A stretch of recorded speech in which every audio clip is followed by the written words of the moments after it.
La familia como base fundamental de la sociedad y primera iglesia debe permanecer integrada e íntegra para así lograr su desarrollo y realización tanto espiritual como social.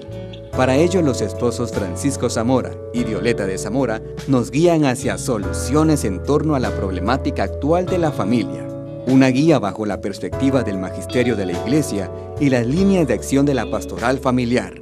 Una contribución para crear una nueva cultura cristiana de la vida y la familia. La familia Santuario de la Vida. Jesús, María y José, en vosotros contemplamos el esplendor del verdadero amor. A vosotros, confiados nos dirigimos, Santa Familia de Nazaret. Haz también de nuestras familias lugar de comunión y cenáculo de oración, auténticas escuelas del Evangelio y pequeñas iglesias domésticas. Santa Familia de Nazaret, que nunca más haya en las familias episodios de violencia, de cerrazón y división. Que quien haya sido herido o escandalizado sea pronto consolado y curado. Santa Familia de Nazaret, haz tomar conciencia a todos del carácter sagrado e inviolable de la familia, de su belleza en el proyecto original de Dios. Jesús, María y José, escuchad, acoged nuestra súplica. Amén.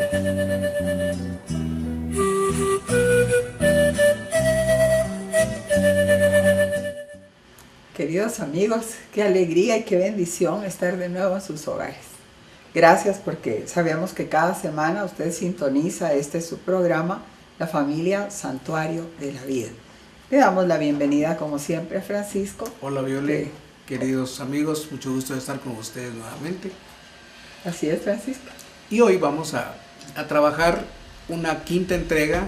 Recuerdan que hemos venido trabajando una serie sobre todo lo que es la ideología de género o la perspectiva de género. Y en eso, ¿verdad, Viole? Sí, hemos estado Francisco, tratando de provocar en todos nuestros televidentes, que sabemos fundamentalmente que en su mayoría son una base cristiana, una base católica, ir creando un poquito la expectativa del tema, que a veces está muy alejada de nosotros, muy alejada del tema de la familia. sí. Y esa es la preocupación de dar, cuando menos, ideas básicas. Es un tema muy amplio, como cualquier otro que se tuviera que abordar, pero estamos tratando de abordarlo desde el magisterio de la Iglesia. Interesante, Francisco, ¿verdad? En esta quinta entrega, la temática es la principal víctima de la ideología de género. ¿Quién será, Francisco, esa principal víctima? Y si realmente, como padres, como familia, estamos preparados para lo que se nos viene para este futuro próximo. Justamente, Viole, esa es la idea, que veamos, de hecho la familia es víctima de esta ideología, pero dentro de la familia hay un personaje que es el niño, que justamente trataremos de ahondar en esta entrega, por qué decimos y por qué se dice que el niño viene a ser la principal víctima de toda esta ideología. ¿Y por qué decimos también, Francisco, que la ideología de género separa las dimensiones de la persona? Es interesante esto. El ser humano es un ser biopsicosocial, visto desde la visión cristiana, es un ser biológico, es un ser emocional, es un ser espiritual. Biológicamente se nace hombre o se nace mujer, no hay medias tintas, no hay medio hombre, medio mujer, sino hay hombre y hay mujer. Hay un cromosoma XX, que es mujer, y un cromosoma XY, que es un hombre. Entonces, la perspectiva de género apunta al elemento sociocultural, que entonces, aunque nazcas hombre o mujer, entonces puedes o tienes derecho a cambiar de sexo si eso es tu deseo. Esa es la concepción, digamos, psicológica social. Entonces separa lo que no podíamos separar. Es decir, quien nace hombre, muere hombre. Quien nace mujer, muere mujer. Entonces, al separarlo, la ideología de género está de alguna manera haciendo una subversión del software que es el ser humano, hombre o mujer. Por eso decimos que separa estas dimensiones. Por otra parte, y usted ve ahora que la ideología pretende enseñar a los niños a elegir entonces su sexo, y cualquier relación es válida, cualquier relación sexual es válida, no importa la edad, no importa el sexo, incluso si se tratara de una persona, de un animal o de una cosa, empieza a haber como una libertad, una permisividad en la ideología de género. Esto lo hemos abordado, Viole, queridas familias, en las 4 entregas anteriores. Pero aquí está la respuesta a tu pregunta. Hay una víctima de la ideología de género y es el niño. Pudiéramos remontarnos desde la revolución sexual de los años 60, en el que empiezan a haber cambios, se empieza a mover, digamos, el tejido tradicional de hombre-mujer, vida sexual de matrimonio. En los 60 en Estados Unidos empieza a haber un movimiento de revolución sexual. A partir de ahí comienzan a haber todos estos cambios.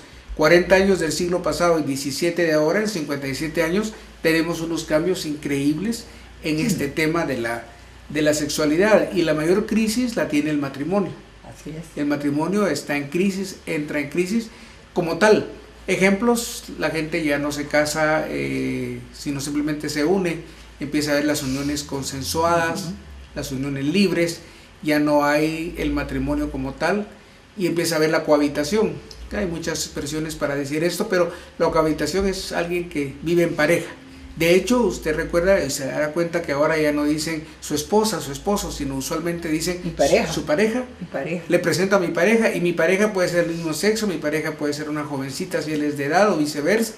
Y entonces ya el término esposa, el término matrimonio, pareciera que está en desuso. A eso se refiere la crisis. ¿Quién es la víctima de esta revolución sexual? Es el niño. Es increíble, Francisco, lo que se dice que en el siglo XX, ¿verdad?, los pequeños se libraron de terribles peligros del pasado, como el trabajo extenuante en minas y fábricas.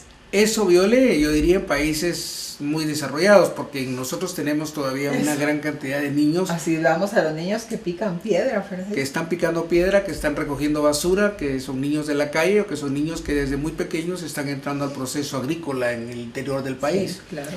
O sea que en nuestro país ni siquiera se han librado de eso. Pero hay algunos peligros. Pensemos en las enfermedades inmunodeprimibles, como pudiera ser, o inmunoprevenibles, como puede ser el sarampión, la viruela, la varicela, la hepatitis, la poliomielitis, en fin, una cantidad de enfermedades que los niños eran víctimas de ellas. O la misma mortalidad infantil. Y gracias a los adelantos de la ciencia, de la medicina y del desarrollo, hoy podemos prevenir esas enfermedades, y un niño puede librar perfectamente ese paso por esa edad sin padecer todas las enfermedades que antiguamente padecimos los que fuimos niños en algún momento. Los que están viendo seguramente recordarán algún sarampión, alguna varicela que tuvieron porque no era prevenible.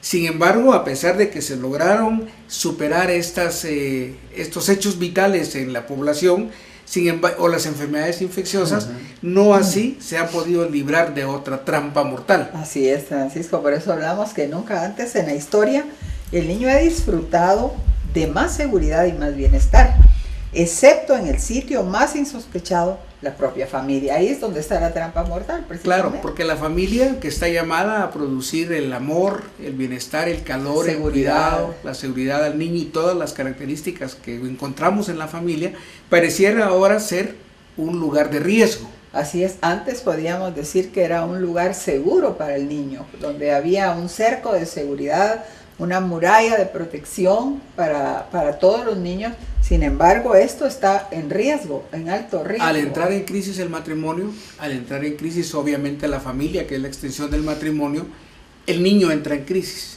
Pudiéramos poner un ejemplo, pensemos solamente en todos los hogares donde hay separación, donde hay adicciones, donde hay violencia en cualquiera de sus tipos. Pensemos en familias que llamamos no nutricias o disfuncionales, donde hay problemas de baja autoestima, donde no hay comunicación. Esto es de lo más común.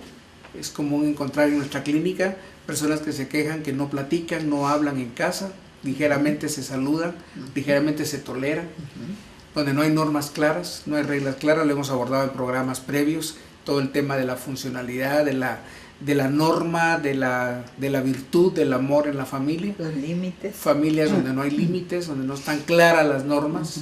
Familias donde no hay una sociabilidad sana, donde no están abiertas al mundo. La calidez se ha perdido, Francisco, ya no existe esa confianza, vemos mucho en clínica, esa confianza entre padres e hijos, hijos y padres se ha perdido. Ya ¿Y no qué pasa hay. con el niño entonces al vivir en un ambiente disfuncional, en un ambiente no adecuado?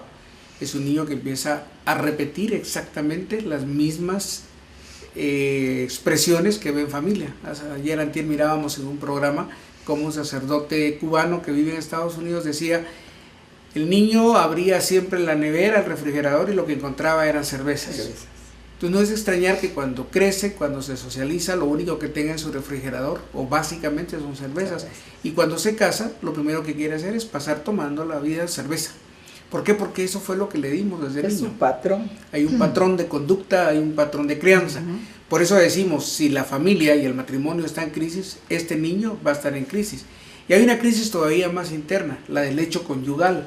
Ustedes pueden ver en el segundo párrafo de su diapositiva cómo la píldora anticonceptiva primero y después el aborto han convertido el lugar más seguro de la tierra, que es el útero materno, en una trampa mortal. Así es, Francisco, porque en programas anteriores hemos compartido que cuando la mujer utiliza el dispositivo intrauterino, el DIU, el 7 de cobre, la espiral, etc., el lugar seguro para un bebé está siendo ocupado por un anticonceptivo, abortivo y esterilizante. Por un cuerpo extraño, ¿verdad? en el caso de un DIU. El bebé que tiene que ocupar su cuna, que es el útero materno, está siendo ocupada por un cuerpo extraño que como tú decías en programas anteriores, solo el hijo del hombre araña puede quedarse aferrado al endometrio, ¿verdad? Es el único que puede sostenerse, porque sabemos el gran daño que se está dando en el vientre de la mujer. Usted ve ahí ahora un acercamiento, ahí está el útero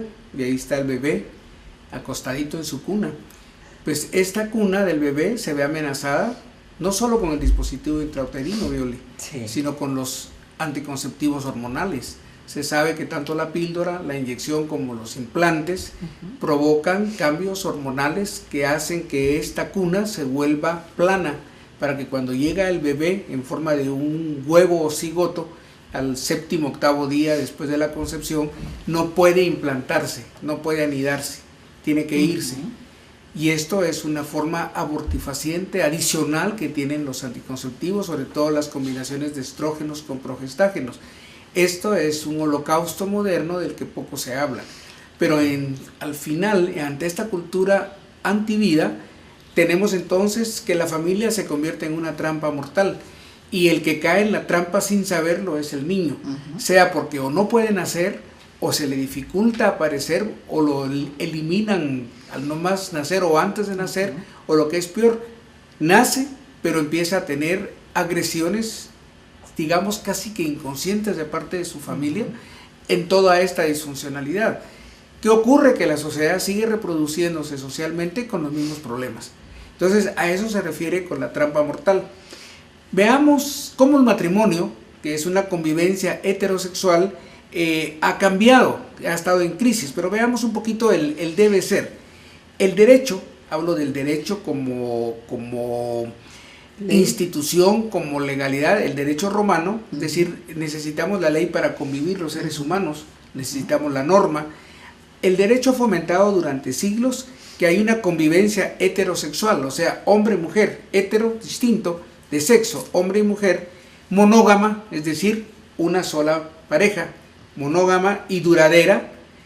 Justamente ha fomentado el matrimonio porque da razones morales y religiosas al final, le va dando al matrimonio y a la pareja permanencia, estabilidad, unidad. Por eso en el derecho romano se necesita que haya hombre, que haya mujer para que se consuma el matrimonio. No es religioso inicialmente el tema de la objeción al matrimonio igualitario, es un tema de ley humana. Hombre y mujer necesitan estar unidos para que la prole pueda subsistir, pueda tener calor, pueda tener estabilidad afectiva, estabilidad física, estabilidad alimenticia, etcétera, educación, etcétera. Esto es el debe ser. Pero ¿qué pasa? Vemos a la derecha que hay una cultura del derecho, leyes y normas que empiezan a ser cambiadas. Empiezan a ser modificadas. Todos los que trabajan hoy en lo que se ha conocido como el lobby gay, que es todo el tema de lesbianas, de gays, de transvestis, de transexuales, de intersexuales, por eso es LGTBI, por sus siglas. Todos estos grupos lo primero que pretenden es tocar justamente las leyes, porque esto es lo que conocemos como matrimonio, como estabilidad familiar. Entonces lo que se busca es que la cultura del derecho cambie. Y usted ve entonces que lo primero de esta perspectiva de género, de esta ideología de género, es cambiar las leyes. Y de hecho lo han logrado. Lo han logrado en las Naciones Unidas, lo han logrado en esas grandes concentraciones de población, como la del Cairo, como la de Beirut, donde va un representante o un grupo representante de cada país y se ven con la sorpresa de que empiezan a haber cambios. Ahí se empezó a usar la palabra gender, la palabra género, que no se conocía antes. En estos 40, 60 años hemos tenido esos cambios. Hay una cultura moral. Usted y yo, nosotros tenemos una cultura, una tradición. Nacemos, crecemos, nos casamos, algunos se reproducen y morimos. Es decir, estamos dentro de un estado cultural donde hombre y mujer en un momento dejan al padre y a la madre y se unen a su esposa, a su esposo y forman una nueva familia. Esta cultura moral se va cambiando. Esta parte cultural de pareja va cambiando. Y entonces hoy día empezamos a ver que la gente no se casa, que la gente se puede casar con alguien del mismo sexo, que pueden tener hijos adoptados. Y ahí es donde empieza a haber toda esta ideologización de género, que es con la que nos encontramos en este momento y es lo que estamos tratando de demostrar, de visibilizarle a ustedes, queridos hermanos. No digamos de la cultura religiosa, Francisco, el plan original, hablar del sacramento del matrimonio. Y que entonces ese sacramento pareciera que ya no interesa o que viene a menos, cuando el sacramento sabemos que nos da una fuerza fundamental para poder cumplir nuestra misión. Entonces hay un ataque a esta unión heterosexual. Es interesante, Francisco, cómo el matrimonio estaba preparado para perpetuar la especie, la unión y la estabilidad de la pareja, era la garantía de la crianza y la educación de los hijos. Por supuesto. Y ahora vemos lamentablemente esa inestabilidad como un maremoto, un terremoto que viene a azotar, a mover la familia y a pensar qué vamos a hacer nosotros, no tanto en un futuro, sino en el aquí, en el ahora, que estamos viendo esto, lo del género. Porque las leyes, como tú ves, divorcistas, van cambiando, van provocando ese cambio de paradigma. Y entonces en lo que está en rojo usted puede leer que extender a las parejas del mismo sexo el reconocimiento simbólico que implica la institución matrimonial significa que los niños ya no están conceptualmente en el centro de la escena. Y usted ve ahí una propaganda, sí al matrimonio, sí al derecho, pero miren qué interesante, sí al matrimonio, unión entre hombre y una mujer a la izquierda, pero a la derecha dice sí a un derecho a tener un papá hombre y una mamá mujer. Y déjame de contarte esto, hay un autobús de la libertad en España que lo están introduciendo. ¿En Málaga? En Málaga, así es, y en México lo quieren introducir, todavía no ha llegado el autobús, pero este autobús ha sido apedreado, quieren incendiarlo, han roto los cristales del autobús. ¿Por qué, Violín? ¿Qué tiene el autobús? Porque fíjate tú qué interesante, hay el dibujo de una niña y de un niño. Entonces dice así, las niñas tenemos vagina y los niños tenemos pene. Así claro. Y claro, para estas organizaciones lésbicas de lobby gay, no les gusta, no están de acuerdo con estos autobuses de la libertad, así es. Y lo quieren introducir en México, pero no ha llegado a México, como que a propósito están deteniendo el autobús para que no entre. Porque va a suceder lo mismo, lo van a incendiar, lo van a apedrear y están llevando propaganda pro vida. Están defendiendo que los niños son niños y las niñas son niñas. Pues esta unión natural de hombre y mujer que produce niños y niñas se ve afectada con la crisis de la ideología de género. ¿Qué pasa al final? Hay un desequilibrio psicoafectivo. Y el dibujo es más que claro, el cartel de una marcha pro vida. A los niños les va mejor con un papá y una mamá. Lógico. Sin embargo, pareciera ser que esto tan lógico, tan sensato, entra en crisis porque hay una subversión antropológica. No sé si tú te recuerdas de algo que nos llegó de organizaciones ONG sobre aquella pareja que se están divorciando y la niña dice que quiere cambiarse de sexo por el divorcio que está dando los padres, y no es más que la idea de la mamá que está manipulando a la niña para que la niña de 8 años cambie de sexo. Y vean ustedes todo lo que, el debate que produce ese correo, porque realmente es impresionante hasta dónde pueden llegar. Y volviendo al tema de España, con todo esto podemos ver que la experiencia española actual, hay 17 gobiernos autonómicos en España, de los cuales 11 ya han incorporado en sus leyes la posibilidad de adoctrinar sexualmente y de manera forzosa en las aulas a los estudiantes. Volvemos otra vez al niño como víctima de esto.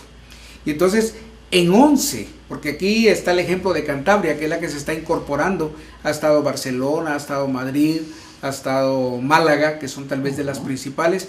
Hay 11 incluidas en este momento, donde ya se le tiene que adoctrinar en el tema del cambio de sexo, del tema de la inculturación o ideologización de género, como decía el Papa, a cualquier niño. Y papá y mamá no pueden intervenir, porque irían contra la ley. Por eso la pregunta en el programa al inicio es, ¿estamos preparados para eso? ¿Qué pasará si en nuestros países latinoamericanos, en concreto en Centroamérica y en Guatemala, empiezan a haber esos lobbies que hagan que cambien las leyes con esa facilidad con como hoy cambian, y donde no podemos a veces los pobladores intervenir porque nos manipulan a través de lo económico, a través de leyes externas? Entonces, miren lo que propone esta experiencia española. Le dicen al niño, naciste averiado, con defectos. Eres malo tal como eres, o sea, si eres hombre eres malo, si eres mujer eres mala. Haz lo que yo te diga sin cuestionarlo para ser arreglado. Y el arreglo es quirúrgico, el arreglo es una mutilación, el arreglo es ponerte o quitarte algo que te cambie de sexo. Esto es justamente lo que pretenden, la diversidad afectivo-sexual desde edades tempranas, eliminando los estereotipos de normalidad. Es decir, el niño no nace averiado, el niño no está mal, el niño no necesita arreglos, pero ese es el estereotipo normal. Entonces el cambio es, eres anormal, y por tanto la heterosexualidad, el que seas hombre o mujer, te hace daño. Y entonces lo único que tienes que remediar es la orientación sexual válida y admirarla. Y hoy no puedes tocar a esos grupos, porque hay pena de cárcel, hay sacerdotes que están siendo acusados, maestros, sociólogos que están siendo acusados porque se les condena de que tienen odio, de que son homofóbicos. Y en España ha muerto mucha gente, Francisco, claro, por la defensa de la vida y porque desde luego no están de acuerdo con la imposición de estas leyes en los colegios. Entonces, mis queridas familias, tenemos que empezar a reaccionar. ¿Qué contenidos están recibiendo nuestros hijos en el colegio, en la escuela? Sobre todo en escuelas donde no hay una educación religiosa ni moral.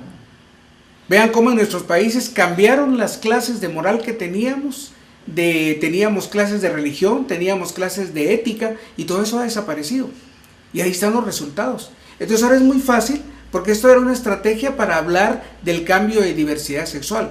En televisión mirábamos hace unos días aquí en Guatemala como un grupo de mujeres feministas estaba abogando porque hubiera más libertad para poder adoctrinar a los niños en las escuelas.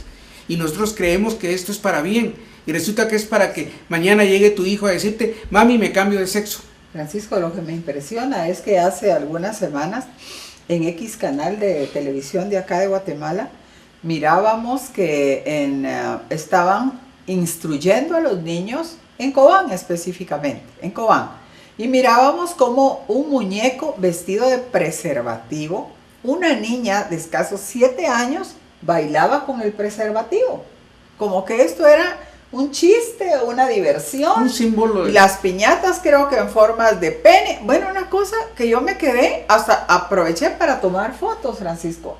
Pero ¿cómo es posible que esto se permita? ¿Cómo es una burla bromear en esa forma con los niños? Es imposible. Si usted lee el recuadro, para complementar lo que Vio le dice, el recuadro con letras rojas dice, en el caso de la administración de Cantabria, una de las provincias, de las autonomías, España, de los territorios autónomos de España, miren lo que pretenden. La administración de Cantabria transformará los contenidos educativos que implican discriminación o violencia física o psicológica basados en el sexo, en la orientación sexual identidad o expresión de género, garantizando así una escuela para la inclusión y la diversidad, ya sea en el ámbito de la enseñanza pública como en la concertada y en la privada. ¿Y cuál es el cuestionamiento que nos tenemos que hacer los papás y los padres de familia ahora? ¿Estamos preparados en nuestros hogares, en nuestras familias como cristianos para librar esta batalla? ¿Estamos preparados? ¿Qué tanto conocimiento tenemos? ¿Cuál es el deber educativo de los padres? ¿Qué es lo que nosotros estamos llamados a hacer? Lo dice Familiaris Consorcio, Francisco. Menciónalo, número 36. Son nuestros hijos, dice, son nuestros hijos y tenemos derecho a decidir su educación sin injerencias, imposiciones o amenazas. Porque claramente la encíclica sobre la familia de Juan Pablo II dice que puesto que los padres han dado la vida a sus hijos, tienen la gravísima obligación de educar a la prole y por tanto hay que reconocerlos como los principales y educadores de sus hijos, y primeros principales educadores de sus hijos. Este deber de la educación familiar es, por tanto, de trascendencia que cuando falta difícilmente puede suplirse. Entonces, mis queridas familias, el tiempo, Viole, se nos está terminando. Así es. Creo que el mensaje es muy claro. ¿Estamos preparados para rescatar al niño que puede ser la siguiente víctima de la ideología de género? Es el momento de prepararnos para poder hablar con nuestros hijos, tocar este tema. Por supuesto, no se diga en las iglesias, en los grupos, en los movimientos de iglesias, en las pequeñas comunidades. Creo que este es un tema que los líderes cristianos tienen que conocer. No podemos permitir que de pronto nos venga el temblor sin habernos enterado. Creo que esa es la idea de esta entrega. Les agradecemos nuevamente su atención. Hoy con un escenario diferente nos ha dado gusto presentarles esta quinta entrega de la ideología o perspectiva de género. Y dar gracias a nuestras hermanas camarógrafas, Ani y Nane, Ane, y también a Monitoreo Activa, Francisco, ¿verdad? Y a agencias que siempre nos están apoyando y hasta la próxima semana. Dios los bendiga.